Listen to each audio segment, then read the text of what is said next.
ఈ నెల 22 నుంచి దాండియా ఉత్సవ కార్యక్రమాలు ప్రారంభం అవుతున్నది. హిందువులకి చాలా పవిత్రమైన పండగ నవరాత్రి పండగ. ఇదే పండగలో చాలా వరకు దాండియా ఉత్సవ కార్యక్రమాలు కూడా చేపిస్తారు. శంషాబాద్ కానీ, అత్తాపూర్ కానీ, సికింద్రాబాద్ కానీ పెద్ద పెద్ద ఫంక్షన్ హాల్ తీసుకొని కొంతమంది దాండియా కార్యక్రమాలు అక్కడ చేపిస్తారు. కానీ పోయే సంవత్సరం కొన్ని ప్లేసెస్లో కొట్లాట జరిగింది.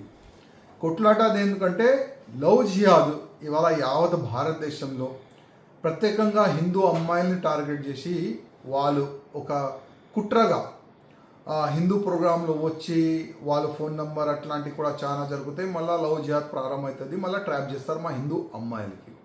అట్లాంటివి కూడా జరగకూడదని పోయే సంవత్సరం కూడా చాలా వరకు దాండియా ఉత్సవం చేపించే వాళ్ళకి రిక్వెస్ట్ కూడా చేసినాము. ముస్లిమ్స్ స్పాన్సర్ పెట్టకండి, ఎవరైనా దాండియా ఆడడానికి వస్తే ఆధార్ కార్డ్ చెక్ చేయండి, కానీ వాళ్ళు వినలే. కానీ కొన్ని ప్రోగ్రాంలు మేము బంద్ చేపించినాం. కానీ ఈ సంవత్సరం ఎట్లాంటి కూడా ఇబ్బంది కాకుండా పోలీస్ కమిషనర్ గారు, డీజీపీ గారు ప్రత్యేకంగా ఈ దాండియా ఉత్సవ కార్యక్రమం చేపించే వాళ్ళకి మీరు మీటింగ్ తీసుకోండి, వేరే వాళ్ళకి ఎంట్రీ ఇవ్వకండి. ఎవరైనా దాండియా ఆడడానికి వస్తే ఆధార్ కార్డ్ చెక్ చేసి ఎంట్రీ ఇవ్వండి. బౌన్సర్లు కూడా మనోళ్ళకే పెట్టండి.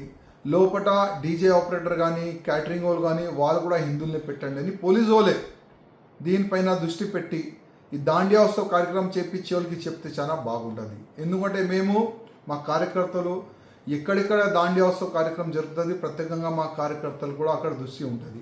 మళ్ళీ పోయే సంవత్సరంలాగా ఈ సంవత్సరం వేరేలు ఒకవేళ అక్కడ కనబడితే మళ్ళీ ఒక్కసారి ఇష్యూ అవుతుంది. అట్లాంటి ఇష్యూ కాకూడదు. మంచి ప్రశాంతం కూడా దాండియా ఉత్సవ కార్యక్రమం నవరాత్రి ఉత్సవం జరిగిపోవాలని ఒక మంచి ఆలోచన పోలీసు వాళ్ళకి, మాకు, వాళ్ళకి దాండియా ఉత్సవ వాళ్ళకి కూడా ఉన్నది అనుకుంటున్నాను. అట్లా మంచి జరగాలంటే కొద్దిగా ఈ దాండియా ఉత్సవ వాళ్ళకి పోలీసు వాళ్ళే మీటింగ్ తీసుకొని ఇట్లాంటి కొన్ని వార్న్ చేస్తే చాలా బాగుంటుందని నేను అనుకుంటున్నాను.